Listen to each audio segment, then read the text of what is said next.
O que eu passo aqui no Data Show não tem na lição, tá, irmãos? Ó, isso aqui não tem na lição. Nada disso aqui tem na lição. Tá? Isso aqui tudo são textos que eu tive de comentários bíblicos. Tá?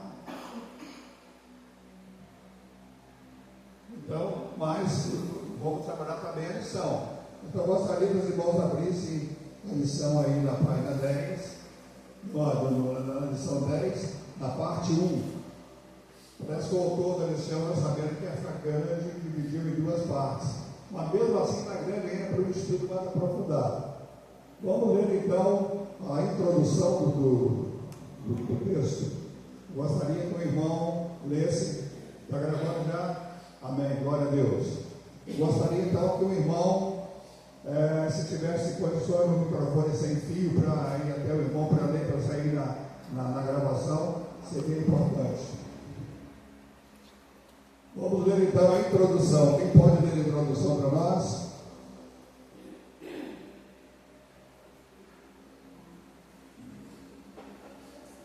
Após 3 anos seguindo a Jesus, os discípulos já tinham adquirido algum entendimento do reino, mas foram totalmente pegos de surpresa pelo aprisionamento, julgamento e execução daqueles que criam ser o Messias prometido a Israel. Entretanto, não poderiam alegar e não haviam sido preparados para aqueles acontecimentos. Desse longo trecho em que ele colocou o discurso de Jesus a seus discípulos, capítulo 13 a 17, percebemos uma nota constante. O mestre preparando seus alunos para assumir a sua obra. Meus irmãos, aqui está um privilégio muito grande que tiveram os apóstolos, aqueles. Primeiro, vamos lembrar que eu estou aqui no púlpito só para usar o Data Show. Aqui é a escola dominical. Quem quiser falar é só levantar o braço, que eu dou a palavra normal, não tem problema. A lição da escola dominical, eu aprender falando com a Rose isso, e a ideia de escola pública, tal qual temos no Brasil, tem escolas municipais, estaduais e federais, essa ideia de escola pública nasceu na igreja evangélica. Nasceu na Europa, quando um pastor resolveu que ao domingo pela manhã juntaria crianças para ensinar textos da Bíblia e também ensinar as atividades escolares. E daí então nasceu a escola pública. Então a importância é muito grande. A igreja presbiteriana do Brasil tem uma tradição muito forte na lição de escola dominical. É muito bem preparada e tem temas maravilhosos como o de hoje, que é essa parte que fala do jardim. E o que me chama a atenção aqui, e que eu fico muito feliz, são que os discípulos, diz que os discípulos caminhavam quanto tempo com Jesus? 3 anos. 3 anos. Meus irmãos, imagina caminhar com Jesus 3 anos. Que sabedoria tinha esses discípulos? Eles eram indoutos no sentido acadêmico, não frequentaram as escolas, as universidades, a não ser aquela escola aos 14 anos, o jovem judeu que está estudando, era uma lei. Mas eles não eram homens letrados, pelo contrário, havia alguns que eram letrados, como Mateus, que era coletor de impostos, e Seduz, que era letrado, mas também eram certos Pedro, que era um pescador, que tinha uma profissão mais humilde. E justamente esses homens foram agraciados por Deus com a bênção de caminhar com Jesus e aprender com Ele. Quando eu ouço falar que os apóstolos eram analfabetos, e a própria Escritura diz, quando não são esses, não são analfabetos, esses homens que estão falando, como é que eu ouvi falar na nossa própria língua? Eles tiveram uma intrepidez muito grande, porque o Espírito Santo ao descer sobre eles, começou a usá-los de forma extraordinária, de forma linda, de forma infinita, de forma que eles tiveram assim o privilégio de aprender, não como Paulo aos pés de Gamaliel, mas aos pés de Jesus. Então nós nunca podemos dizer que os discípulos eram analfabetos. Tem dois tipos de estudo, dois tipos de cultura.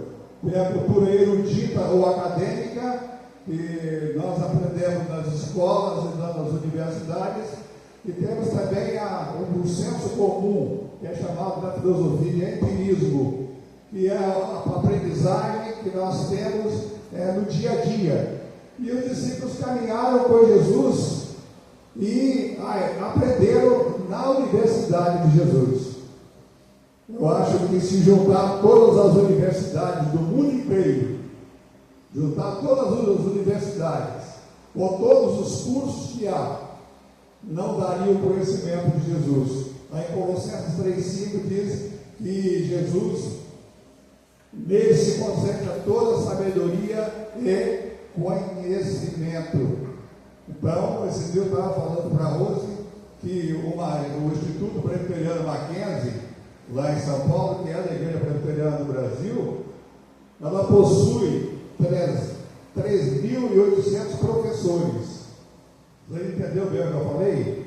São 3.800 professores da última pesquisa que nós fizemos na Universidade Mackenzie. 3.800 professores. E são mais de 120 mil alunos. E são 127 cursos, constando com graduação, com pós-graduação, mestrado, doutorado e pós-doutorado. Então, meus irmãos, existe a cultura que a gente adquire na escola. Que a pessoa estuda, aprende, faz prova.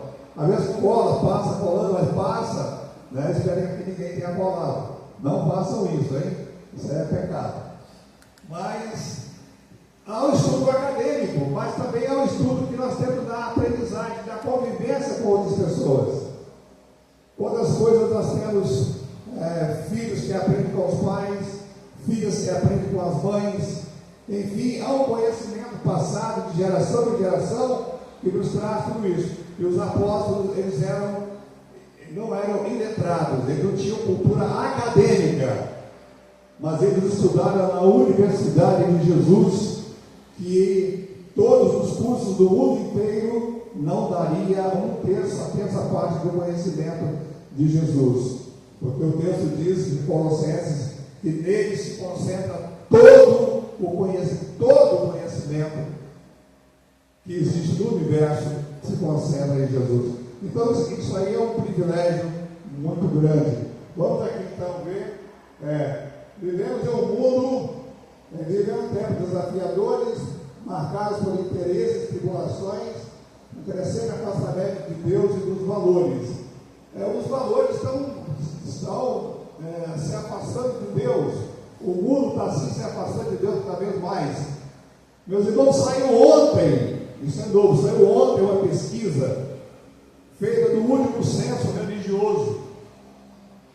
Adivinha o que deu? Saiu ontem, não sei se vocês já leram.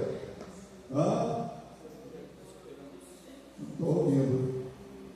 Teve um aumento no número de evangélicos. Teve um aumento no número de evangélicos e houve da queda do dentro da Igreja Católica. Não terminaram com os católicos, não estão falando mal de ninguém. Estão falando de estatística e realmente foi feito pelo Instituto Sério. O aumento dos evangélicos. Por quê? Porque a igreja tem uma coisa chamada acolhida. Na acolhida, o mundo tem vários problemas, o mundo tem várias dificuldades, mas quando a pessoa chega aqui na igreja, ela é tocada pelo Espírito. Em meio a esse cenário, as palavras de Jesus registradas em João 15, 16, soam como um chamado urgente à permanência nele, a comunhão perseverante com o Pai e a confiança do Espírito Santo como Consolador e guia da igreja. Nessa porção do Evangelho de João, nessa porção que eu falo, é o texto da lição de hoje. Jesus está prestes a ser traído e entregue à morte. Mas ele vai tão submisso para a morte que ele já sabia que ia passar por aquilo, e ele mesmo entregar por amor a nós, por amor a cada um de nós aqui. Ele veio com essa finalidade e cumpriu com êxito essa finalidade. Ele está reunido com os seus discípulos e com palavras profundas e carregadas de ternura, os prepara para a ausência física dele. Eles andavam muito bem confortável. Que andassem com Jesus, eles estavam confortáveis. Porque com Jesus eles tinham proteção. Jesus fazia milagres. Quando faltava comida, Jesus multiplicava os pães. Quando faltou vinho lá na festa, Jesus fez com os seus discípulos, faltou vinho. Então eu vou fazer o milagre então, aqui dos vinhos, multiplicando o vinho. Enfim, Jesus era que realizava milagres. Imagina, e eles caminharam 3 anos com Jesus, comendo, bebendo, dormindo, junto com Jesus, viajando e aprendendo com Jesus. Isso é maravilhoso. Eu não queria muito falar isso não, mas está me tocando aqui. Eu vou dizer, quando eu era estudante de teologia lá no Rio de Janeiro, eu tive um professor que era meu tutor, né? O tutor eclesiástico da Igreja Presbiteriana de Cristo. E ele é um dos pastores mais cultos que esse Brasil já teve. Ele seria hoje o que é o reverendo Hernani, ou o que é o reverendo Augusto Nicodemos. Seria mais ou menos desse tipo aí. E quando eu aprendia com ele, eu trabalhava numa igreja com ele, e às vezes eu aprendia com ele. E ele fundou um programa chamado Água Viva, na Rádio Copacabana, botou o microfone na minha mão e disse: "Vini, faça um programa aí todo domingo." E por isso que o meu canal no YouTube, que aliás eu aproveito a oportunidade de convidar os irmãos para assistir e dar lá o like. Aperta lá o likezinho para mim, para que nós possamos divulgar essa palavra aí. E compartilhe com outros a palavra de Deus. Hoje eu coloquei de manhã o texto de Abacuque, bem cedo, os irmãos poderiam nos ajudar. Mas caminhando com o reverendo Anselmo Figueira Chaves, que já faleceu, eu aprendia muito, porque ele era muito culto. E ele tinha uma praticidade de liderar com a igreja, com o conselho, com os presbíteros, com os diáconos. Ele tinha uma facilidade da palavra, tinha um dom de pregar. E como eu aprendi com ele, eu aprendi mais, que eu sou limitado, eu não sou ele. Mas eu aprendi muito com ele. E isso aqui é realmente maravilhoso. Se nós imaginamos como é que as pessoas aprenderam então com Jesus. Vamos ver o primeiro tópico aqui. Tem um texto aqui da lição que eu quero meditar. No final do segundo parágrafo, percebemos que nota constante, o mestre preparando os seus alunos para assumirem a sua obra. Acharam esse texto aí? Não acharam? Está no segundo parágrafo da lição, lá no final. É da introdução. Percebemos que com essa nota constante, o mestre preparando os seus alunos para assumirem a sua obra. É o preparo, ir de fazer discípulos. Ir de fazer discípulos. É isso que a igreja tem que fazer. É a missão da igreja, é essa. É fazer discípulos para o Senhor, para a obra do Senhor, para a casa de Deus. E se nós não fizermos discípulos, nós não estamos falando do ir de Jesus, ir por todo mundo e pregar o evangelho a toda criatura. Jesus então preparou seus discípulos. Que bênção maravilhosa ser preparado por Jesus. Meus irmãos, a Bíblia também diz que Jesus é o mesmo ontem, hoje e sempre.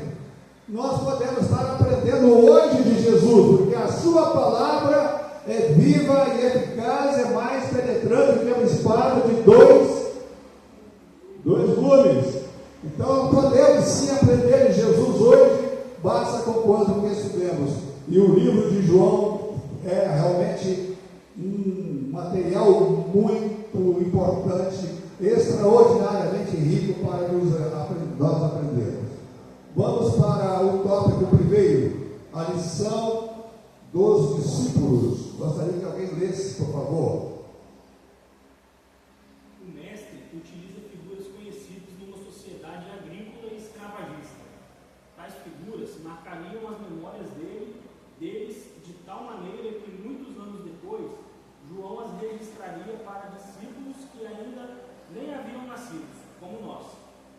Isso mesmo. Então, o mestre utiliza uma figura conhecida na sociedade. Sociedade, foi lido agora, escravagista, ou escravista que fala, escravagista não, está certo. Então, meus irmãos, o que acontece aqui é que Jesus usa uma linguagem, sempre quando Jesus vai falar alguma coisa, ele usava uma linguagem popular. Um dia eu falei isso na igreja e parece que alguns irmãos não entenderam. E eu gosto sempre, quando falar isso, deixar bem claro. Eu falei que a Bíblia é o ABC de Deus.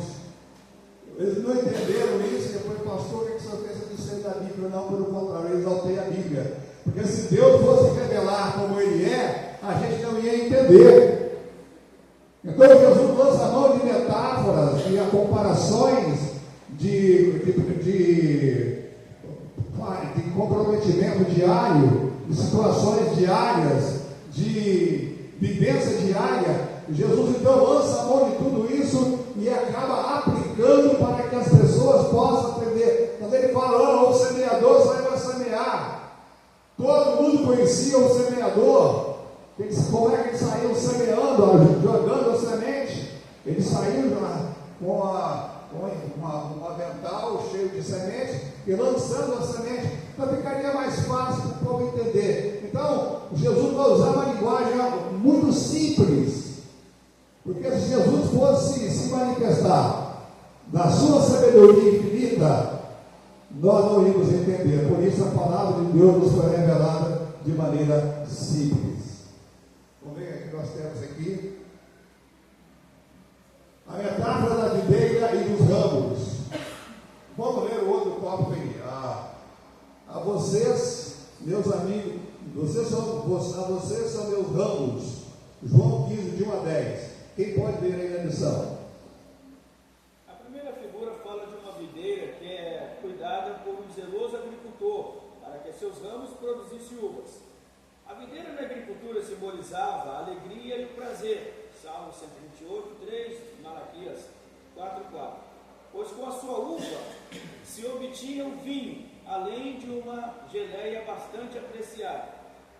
Os discípulos provavelmente lembraram que na Escritura a videira é símbolo da relação entre Israel e o seu Deus. Israel era a videira, plantada pelo Senhor, Salmo 80, verso 8. O fato é que a videira, Israel, se mostrou infrutífera, não cumprindo os planos de seu agricultor, conforme Isaías 5, versículo 7, Jeremias 2, 21. Isso. Vai continuar. Agora Jesus aplica a figura a si mesmo. Ele é a videira verdadeira, em distinção da antiga videira falsa. Diferentemente do desobediente povo de Israel, Jesus é o servo que cumpre toda a justiça e alegra seu Pai, conforme o testemunho do próprio Deus por ocasião de seu batismo e transfiguração. Este é o meu filho amado, em quem me comprazo. Então, bom, pastor, desculpa. Então, quem é a videira que fala a lição aqui? Jesus é a videira. Mas antes da comparação da videira ser Jesus, quem ele é? Relação do povo de Deus com, está escrito aí, foi lido, com Israel. Israel deveria ser essa Exatamente, Israel, pode falar, pastor. Israel deveria ser essa videira que Deus esperava que Israel fosse, no caso aqui, a alegria, né? E satisfação da humanidade. Porém, Israel falhou. Então veio Jesus para ser a videira. Então por isso que ele fala: eu sou a videira verdadeira. Se ele é a videira verdadeira, a outra videira não era verdadeira, era uma videira falsa, né? E o que ele diz? Eu sou a videira verdadeira. E agora ele vai dizer que sem mim nada podeis fazer. Vamos continuar lendo? A questão mais importante, pode ler, outra pessoa. A questão mais importante na alegoria da videira é que os discípulos são seus irmãos frutíferos. É verdade que pode haver irmãos infrutíferos. Galhos sem a seiva podem aparentar ter vida por algum tempo, mas jamais produzirão uvas. Judas, que havia saído pouco antes para guiar uma escolta armada até seu mestre, certamente ilustra essa verdade. Em um sentido mais abrangente, o judaísmo que levantou tanta oposição contra Cristo também se encaixa perfeitamente. Assim como todos aqueles que compartilham as bênçãos espirituais do povo de Deus com o período, mas finalmente mostram que nunca foram verdadeiramente de Cristo. Seu destino é a perdição. A perdição. Então nós vemos aqui o seguinte, a questão como importante na videira, eu estou aqui na lição, eu estou aqui à direita da lição, no segundo parágrafo, onde diz assim, a questão mais importante na alegoria da videira é que os discípulos são os seus ramos frutíferos. Jesus é a videira e os discípulos eram o quê? Seus ramos frutíferos. É verdade que pode haver um ramo infrutífero. Tem algum exemplo no meio dos apóstolos? Algum ramo infrutífero? Quem foi? Judas Iscariote. Foi infrutífero. É verdade que pode haver ramos infrutíferos, galhos sem seiva, pode aparecer na vida por algum tempo. Não sei se os irmãos eu nunca morei na roça, mas sempre gostei muito de roça, e eu pensava até que quando eu me aposentasse eu ia morar na roça, não ia morar na cidade. Portanto, eu gosto do interior, bem interior mesmo, interiorzão mesmo. Eu me lembro que eu, adolescente, visitava a casa dos meus avós, que eram fazendeiros, grandes fazendeiros em Minas Gerais, e eles cortavam assim a árvore, cortavam o galho da árvore, e a seiva que a raiz tirava da árvore, a seiva ia para aquela parte ali do galho, mas como não tem o galho, a seiva caía, derramava. Vocês já perceberam isso? Já tinha notado isso? Ou só eu notei? Todo mundo, né? Você corta ali a árvore, a seiva que era para nutrir aquele galho, para produzir o fruto, ele é derramado, ele é perdido. Assim também Jesus está dizendo que ele é a videira verdadeira e que os discípulos são os ramos e que os discípulos têm que estar neles e que nós temos que estar em Jesus para produzirmos os frutos necessários. Vamos continuar a leitura?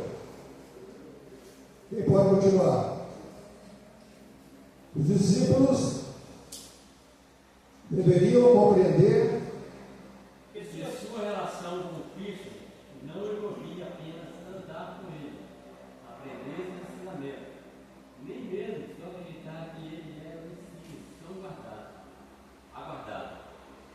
Essas coisas eram boas, mas a figura da videira e seus ramos fala de uma relação mais profunda, indicando que a força espiritual e a vida eterna dos discípulos dependia completamente de estarem ligados a Ele pela fé. A referência ao permanecer ocorre com Deus no capítulo 1. Então só pode dar fruto se estiver ligados a Jesus. Tem uma história muito interessante que eu não posso deixar de contar, do jovem e do velho pastor. Um velho pastor dedicado, consagrado, um homem muito usado por Deus para levar almas a Cristo, um pastor que era uma bênção na igreja, e o filho veio depois querendo ser pastor. E o filho teve influência do pai e acabou indo para o seminário, se formou, fez um curso brilhante. Ao terminar terminaram o curso, foi para a América, fez um mestrado em teologia na América, nos Estados Unidos, voltou, deram para ele uma brilhante igreja, uma igreja grande, suntuosa, maravilhosa, para esse jovem pastor trabalhar. E ele começou a trabalhar nessa igreja, e a igreja não respondia. A igreja, cada dia, estava tendo crente se afastando da igreja. Cada dia tinha crente mais frio na fé.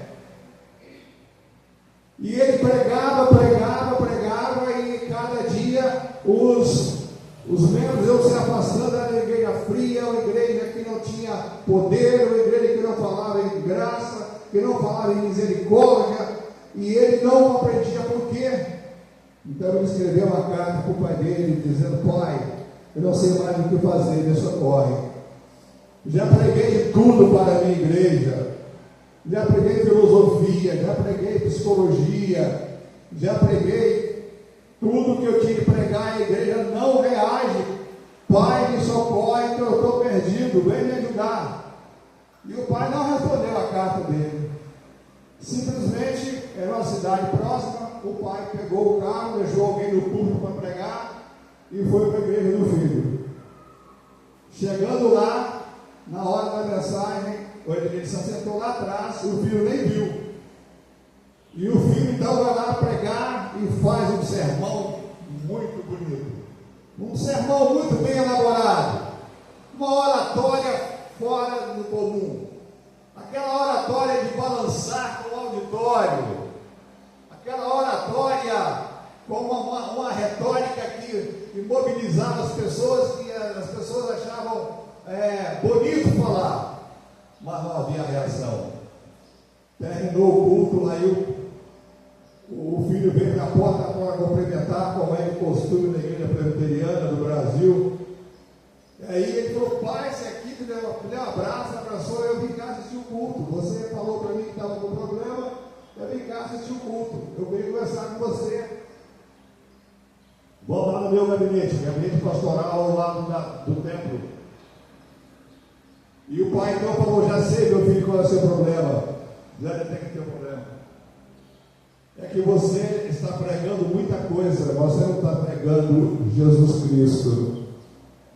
Você está pregando filosofia, você está pregando psicologia, você está pregando ética, sociologia, mas você está se esquecendo, você tem que pregar a palavra de Deus, o Evangelho, você tem que anunciar a palavra viva do Evangelho, é Bíblia mesmo, tem que dar a Bíblia, e você está se esquecendo desse detalhe.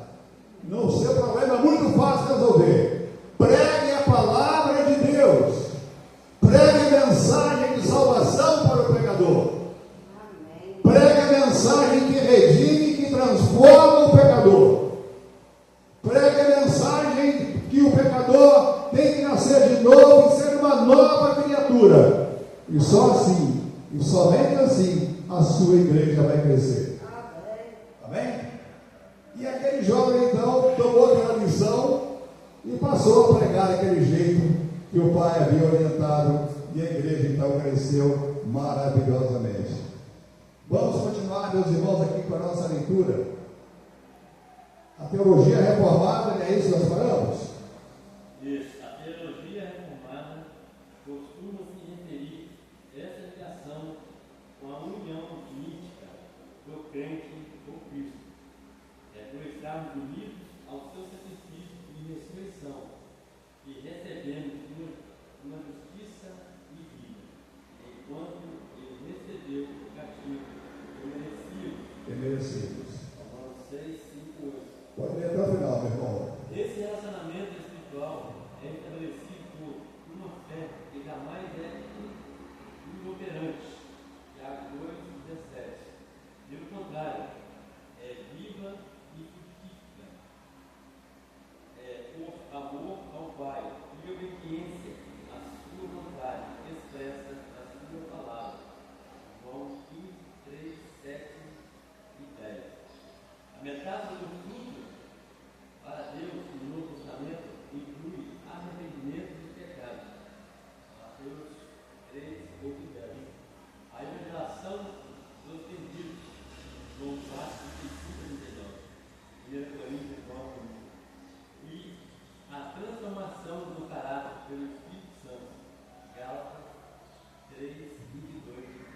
Então tem três fases aqui que eu quero conversar com os irmãos. A primeira metáfora do fruto para Deus no Novo Testamento incluiu o quê? Foi lido agora. Incluiu o quê?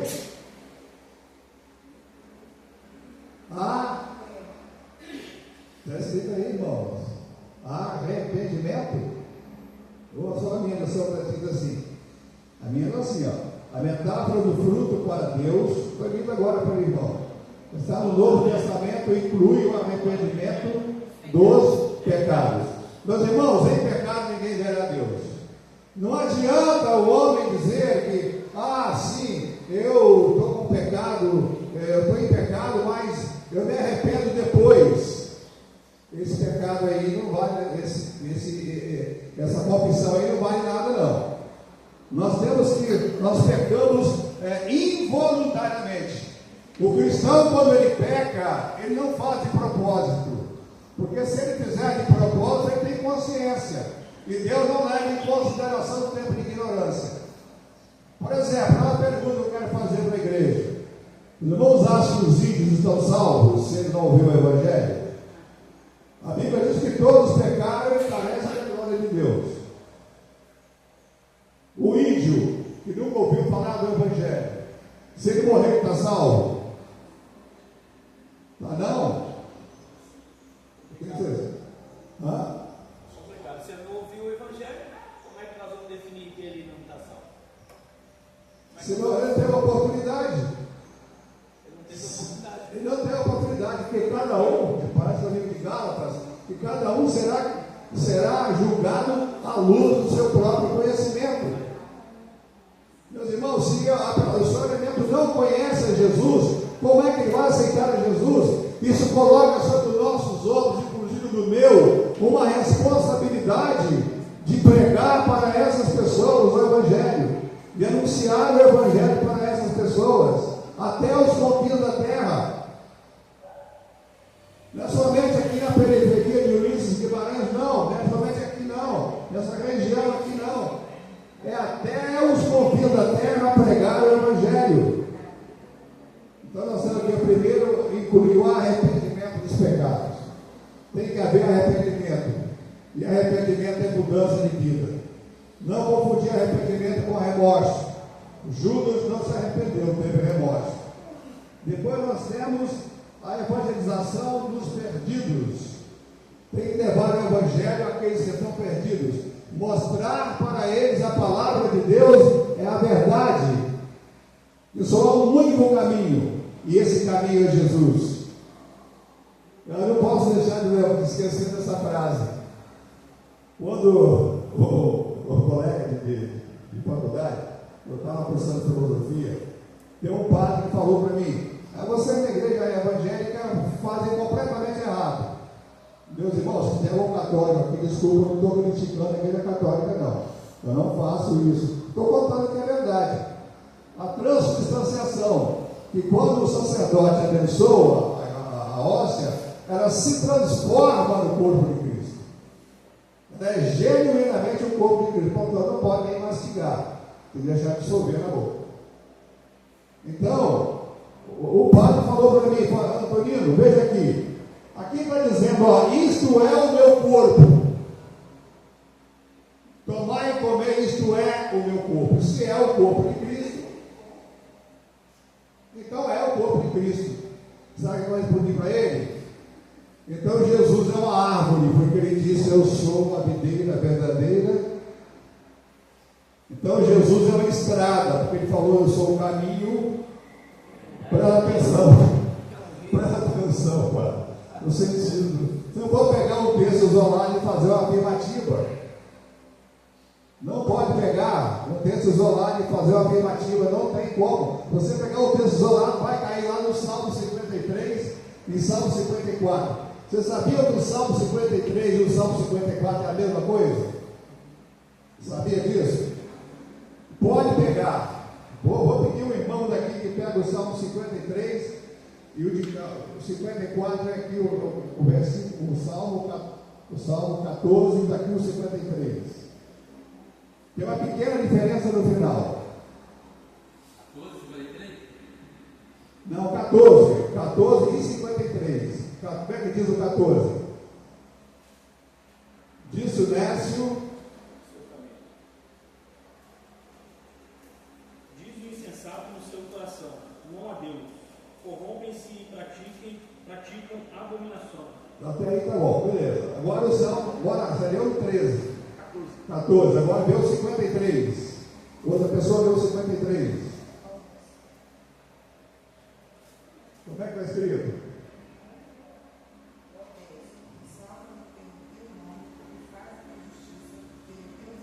Não tem uma coisa errada. Ah, posso. Diz o insensato no seu coração, não a Deus.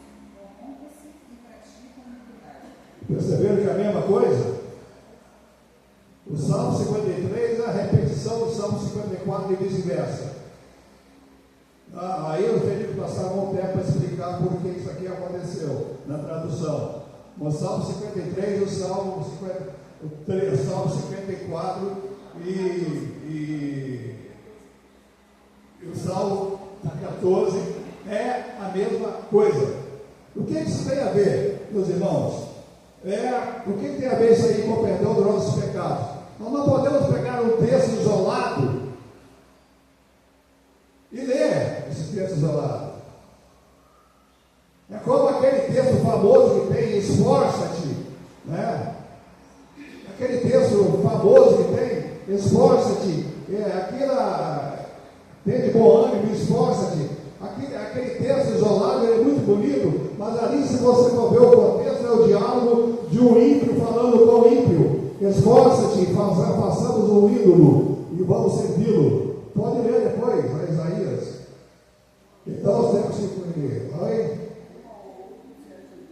É um ou outro, desculpa.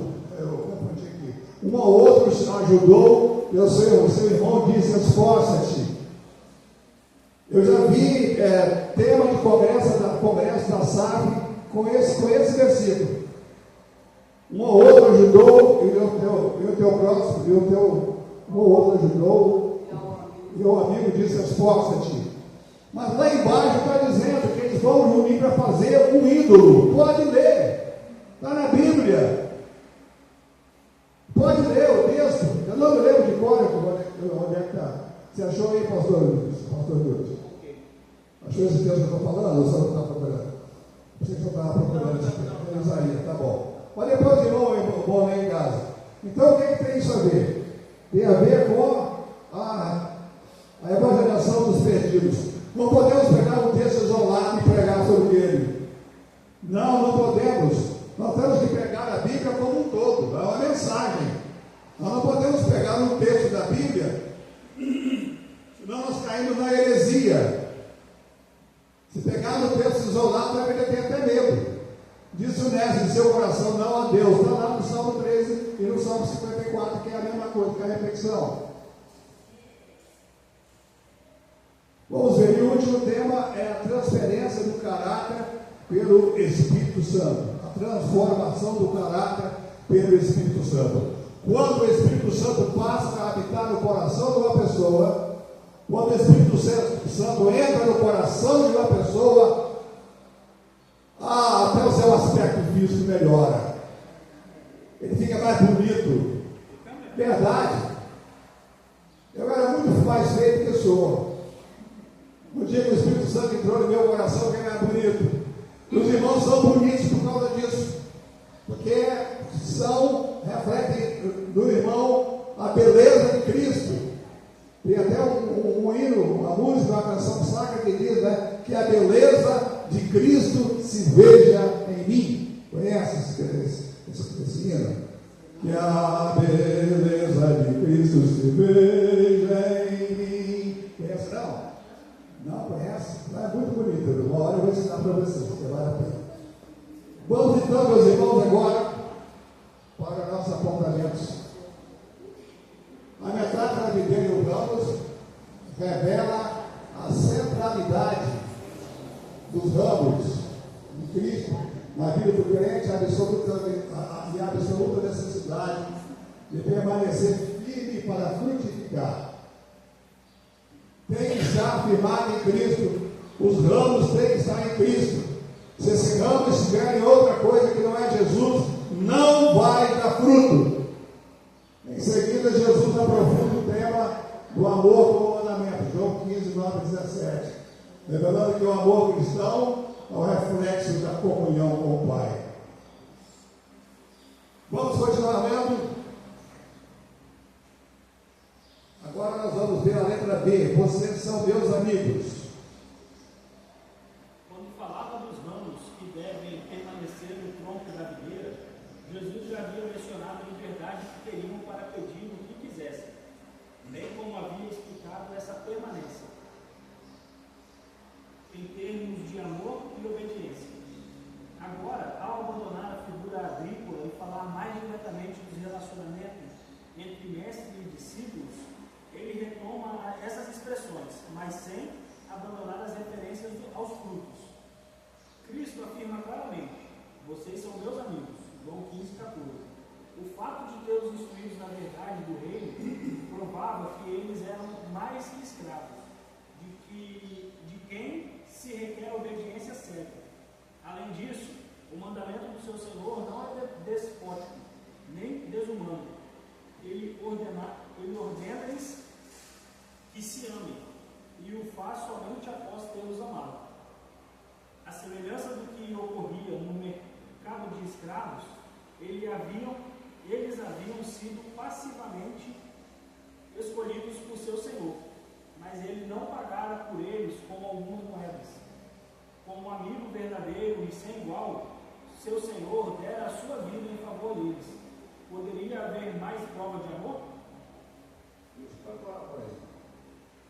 Eu quero fazer uma pergunta aos irmãos e eu quero ver quem vai responder. Pode levantar o braço para responder.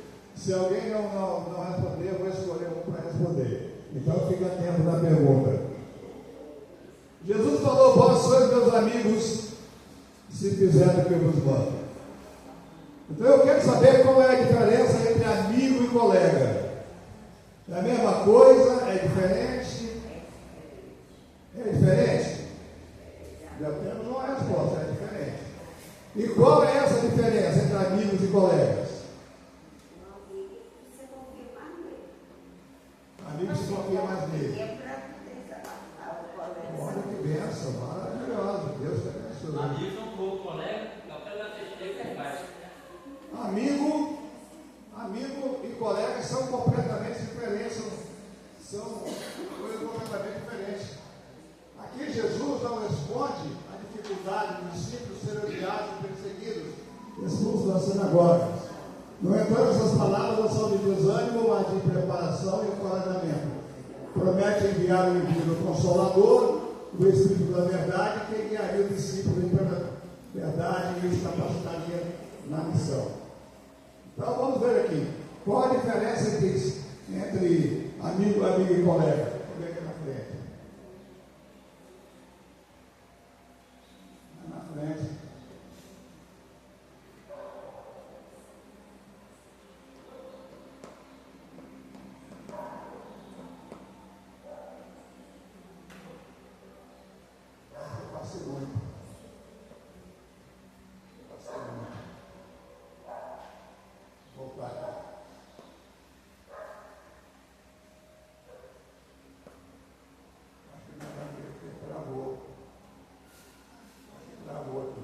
Então, quem não é amigo de Jesus é um colega dele. Travou. Bom. Como é que é, pastor? Fala para nós. Quem não é amigo de Jesus, então é um colega dele. Quem não faz o que Jesus manda, é um colega de Jesus. Um colega. Porque colega a gente pode contar nos dedos de uma mão. Um amigo, ele pode contar nos dedos de uma mão. Um amigo é íntimo. Um amigo é íntimo. Um amigo nós damos a nossa cama para ele. Nós dividimos os momentos de tristeza. Quer falar, minha irmã? Sim.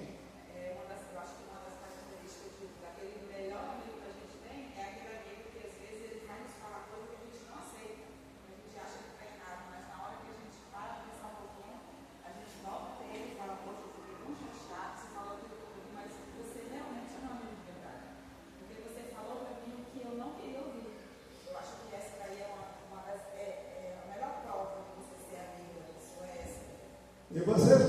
meus irmãos, que na noite que Jesus foi traído, quando eles estavam lá no Getsêmani, e quando chegou Judas como soldados para prender Jesus, como é que Jesus falou? Amigo.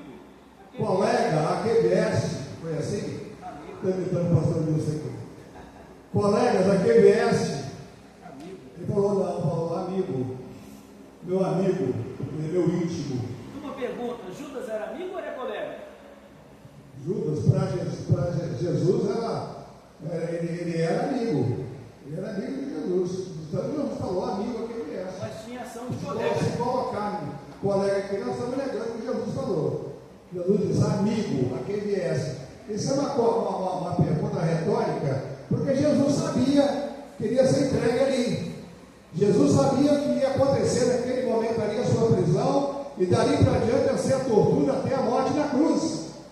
Mas ele fala, amigo, a quem viesse. Eu acho que Judas, Jesus era amigo, mas Judas não era amigo. Só que Jesus não podia mudar na condição de Judas, porque Judas deixou de ser amigo, mas ele continuava amigo de Judas. Exatamente. Então a diferença entre amigos e colegas, ela é fundamental. Vamos continuar aqui. Eu acho que Jesus não escolhe a dificuldade, os discípulos seriam odiados. Aí, para pregar o Evangelho, teriam que ser odiados, perseguidos, expulsos das sinagogas. No entanto, essas palavras não são de desânimo, mas de preparo e encorajamento. Ele promete o envio de quê? De outro? Se não fosse o Espírito Santo. Eu conheci um pastor presbiteriano e ele falava, se eu fosse o Espírito Santo, eu fulminava com esse povo, acabava com ele. Vocês se convertessem assim. Um pastor fala uma coisa dessa, uma maneira dessa, o Consolador, o Espírito da verdade, pegaria os discípulos na plena verdade e os capacitaria na missão. Primeiro tópico, a situação dos discípulos. Nesse trecho do Evangelho de João, estamos diante de um dos últimos discursos de Jesus antes da sua prisão e crucificação. Ele está reunido com seus discípulos e compartilha profundas palavras sobre comunhão, obediência, amor, perseguição e a promessa do Espírito Santo. Jesus se apresenta como a videira verdadeira, que aqui é a falsa. Que era quem? Que era Israel, que era falsa. Ensinando que a vida cristã só é possível se permanecermos ligados a Ele. Esse estudo nos convida a refletir sobre nossa união com Cristo, nosso testemunho no mundo e a esperança que temos em meio às tribulações. Meus irmãos, a gente conhece o cristão na tribulação.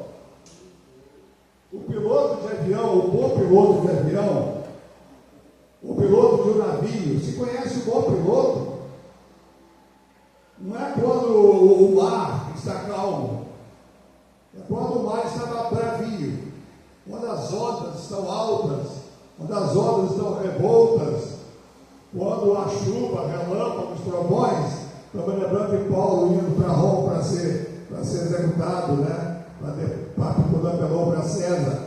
Aquele vento europeão que inundava tudo, e que eles ficaram 14 dias à deriva.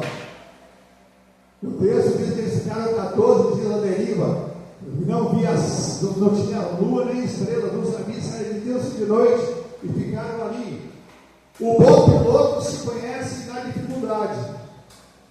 O bom crente, ele é um bom crente não é na hora boa, na hora da bênção, não. Por incrível que pareça. O bom crente, ele é conhecido, são nos momentos difíceis. São na hora das provações. São na hora das dores e das lágrimas. São na hora das dificuldades que nós conhecemos o bom crente. E aí ele vai louvar a Deus, mesmo com o coração duro, pesado. Até o vídeo conforto eu gravei hoje de manhã, que vocês vão assistir com certeza. Eu falo sobre isso. Mesmo com o coração duro, fechado, Deus está presente. Ele prometeu o quê? Estarei convosco até quando? Todos os dias. E ele não é filho do homem para quê? Então pronto, meus irmãos, por que temer?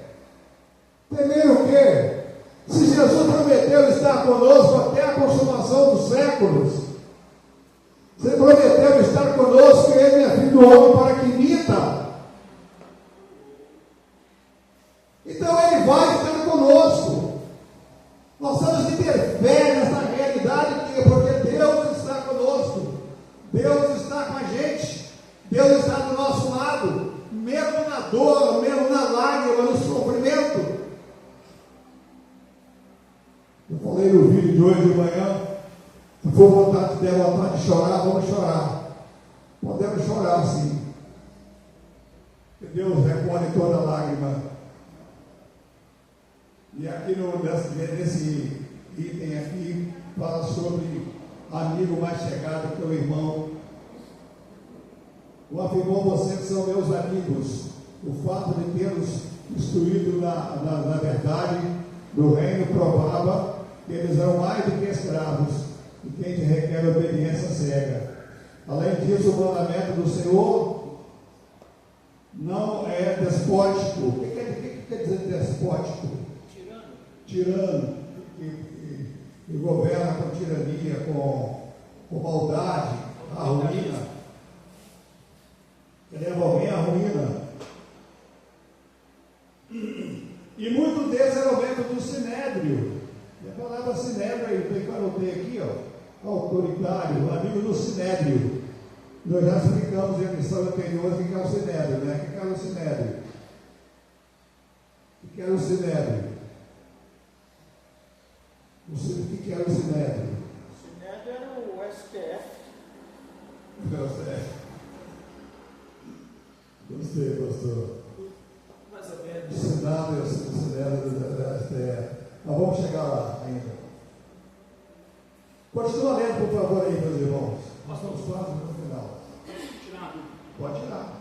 A gente viu que os judeus, a comparação entre os judeus e Cristo, né? É a videira verdadeira e a videira falsa. É isso? Isso. A videira falsa não seria, por exemplo, que os judeus da época, eles tinham a visão que só por eles serem filhos de Abraão, eles já tinham a salvação, já era uma videira. Mas não. Quando Jesus ele diz que ele é a videira verdadeira, é que eles não deveriam se afirmar que por eles serem filhos de Abraão eles tinham a salvação, mas por eles conhecer o seu Salvador. Salvador Jesus Cristo. Aí há pouco tempo agora eu estava vendo uma pregação a respeito de 1 Pedro, da carta de 1 Pedro. O pregador fazia uma comparação entre os legalistas, né, aqueles que acreditam que a salvação é por meio de cumprimento das obras, e os liberalistas, que falam que não precisa cumprir a obra porque Jesus já cumpriu tudo. Aí então eu penso que dessa mesma forma que no passado tinha esses dois tipos de pessoas, né, que acreditavam que estavam presos na videira falsa, que era a ligação por meio da lei, né, por meio da descendência de Abraão. Hoje nós também vivemos essa diferença. Tem pessoas que acreditam que a sua salvação, né, ele está firmado na videira, que é o cumprimento da lei. Ele tem que cumprir a lei ali e ele se firma nisso. Porque eu cumpro a lei, eu sou salvo. Mas também tem os liberalistas. Não, eu não preciso cumprir a lei porque Jesus já cumpriu. Esses também estão firmados na videira falsa, né? Então hoje a videira verdadeira é qual? É você confiar que Jesus Cristo cumpriu a lei, mas que você deve ser igual ao seu Cristo, né? É uma característica de que você está firme na videira verdadeira. A lei estava enferma, ninguém seria capaz de cumprir a lei. O único que cumpriu a lei era incompleta. O sacrifício da lei, ele tinha que ser repetido porque ele era incompleto. O sacrifício da lei, o sacrifício de molar o animal uma vez por ano, tinha que ser contínuo, porque ele era incompleto. O sacrifício perfeito e vicário foi aquele de Jesus quando morreu na cruz do Calvário. Aquele sacrifício é suficiente por toda a eternidade, não somente a eternidade futura, mas como também aqueles que creram nele no passado. Vamos continuar, podemos terminar, estamos no meio da lição ainda. Quer falar, meu irmão? Pode falar. Só o Sinédrio é a Corte de Justiça Suprema do povo judeu, com sede em Jerusalém. O Sinédrio reunia pessoas. Sinédrio vem de 70. Você pode buscar no Google aí. Sinédrio vem de 70, porque e no máximo 70. Se você multiplicar 23 por 3, vai dar 70. Pode fazer a conta aí agora que vai dar. 23 vezes 3 dá 70. Então não podia ser menos de 23 pessoas no Sinédrio, nem mais de 70. Era composta por anciãos, era composta por pessoas mais velhas, por escribas, mas não podia ser menos de 23 nem mais de 70. Daí vem a palavra Sinédrio. Está lá em Provérbios 18, 24, que há amigo mais chegado que o irmão. Eu achei tão lindo isso. Amigo mais chegado que o irmão. Coisa linda, né? Nós temos, talvez você tenha, um amigo que é mais chegado que o irmão seu. Esse é o irmão, você gosta, é irmão carnal, irmão de sangue. Mas tem um amigo que você gosta muito dele, mais do que o próprio irmão. E nós não sabemos explicar por quê.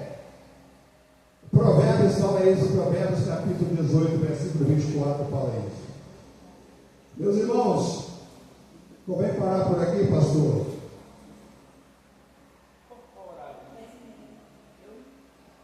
10h30. O senhor continua para nós depois? Como é que você? A outra pessoa pode continuar daqui, ou eu venho também, não tem problema não. Eu posso. Quem vai dirigir a semana que vem? Eu penso que seria eu, senhor. Então eu sou dirigido, não tem problema, tem boas mãos.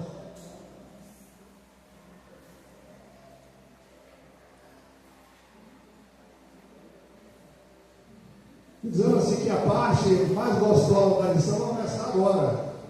É a chegada do Consolador. Aí que é legal. Quando o Espírito Santo, o Consolador, vai descer para confortar o coração da gente. Tem tristeza, tem lágrimas, mas tem o conforto do Espírito. Às vezes a pessoa está morrendo, mas está glorificando.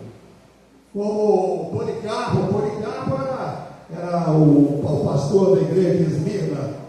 Diz a tradição, o autor, o Angri, vai dizer que ele era pastor da igreja de Esmirna e foi discípulo de Policarpo, foi discípulo de João. E ele foi jogado numa arena para ser devorado pelas feras. É ali que se conhece realmente o verdadeiro cristão. E diziam para ele negar a Jesus que ele seria salvo. Ele falou: não vou negar Jesus nunca. Eu tenho 86 anos de idade e nunca deixei de servir a meu Senhor e não vou deixar de servir a Jesus. Então eles falam: só tem as feras para devorar Policarpo. Só que o sol já tinha se posto. E havia um costume lá na Roma antiga que quando o sol se punha, aquele espetáculo dantesco não podia acontecer. Os autores não explicam por quê. Há um hiato aí.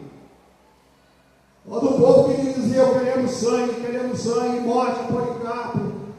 E ele velho já, cansado, curvado, eu vejo uma bata branca, os cabelos compridos, meio curvado, indefeso lá no meio da arena, do Coliseu, e o povo ao redor gritando: morte a Policarpo, morte a Policarpo. Ele ali de cabeça baixa, o imperador então manda um gladiador entrar na arena e executar Policarpo. Mata ele, passa a espada nele. O gladiador vai. O gladiador era um homem acostumado com lutas, com guerras. Acostumado não é hoje você dá um tiro, na guerra de hoje você dá um tiro, ou solta uma bola, mata o cara longe. Naquela época, matar uma pessoa e ver a espada e ver o sangue saindo, ver a expressão de terror no rosto da pessoa, a pessoa gemendo de dor, é muito mais terrível. E esse soldado, o gladiador, ele estava acostumado com isso. E esse soldado então chegou até Policarpo. Aí Policarpo olhou para ele, estava com a perna fraturada, a história é longa, estava com a perna fraturada, e ele se aproximando de Policarpo. Policarpo olhou para ele olhou para Policarpo e o guarda tirou a espada. Ficou com a espada abaixada. Aí Policarpo estendeu a mão e pegou a ponta da espada e colocou em cima do coração e falou assim: mata, soldado. me mata. E quanto mais rápido você me matar, mais cedo eu entrarei no reino que Jesus preparou na morada celestial. E aquele soldado acostumado com lutas, com guerras que duravam meses, anos, aquele soldado forte, não consegue matar um velho de 87 anos de idade, indefeso. Aquele soldado com a espada ali começa a tremer, ele não consegue. Porque em Policarpo brilhava, o Espírito Santo estava no coração de Policarpo e o seu rosto brilhava. E ele falava: mata, mata depressa. Quanto mais rápido eu morrer, mais rápido eu vou para o céu. E o guarda, aquele soldado ficou com a espada estendida, olhou para o imperador, mata. E o povo: mata, mata, todo mundo gritando. E o guarda, aquele soldado com a espada ali, e tremia. Ele olhava para o imperador, mas não tinha coragem de transpassar o corpo de Policarpo. E no momento de indecisão e de fúria, ele vira o rosto e ultrapassa o coração de Policarpo. A espada vara do outro lado e ele cai. Adoro o meu ângulo, história do cristianismo, adoro o ângulo, gosto do meu ângulo. E ele vai dizer o seguinte: que o povo saiu batendo no peito, alegre, feliz porque tinha visto sangue, e vai voltar para casa. Mas antes do povo chegar em suas casas, antes das pessoas chegarem em suas residências, Policarpo estava num lugar muito melhor. Policarpo estava na glória de Deus, estava junto de Jesus. Glória a Deus por isso. Meus irmãos, os cristãos se conhecem nessa hora, na hora da dificuldade, na hora da luta, na hora da dor. Vamos falar por aqui, porque o tempo não dá, a lição é preciosíssima mesmo. Mas eu falei no início que eu ia dar, e é melhor ir devagar e aprender mais. Tá bom? Então, que Deus nos abençoe.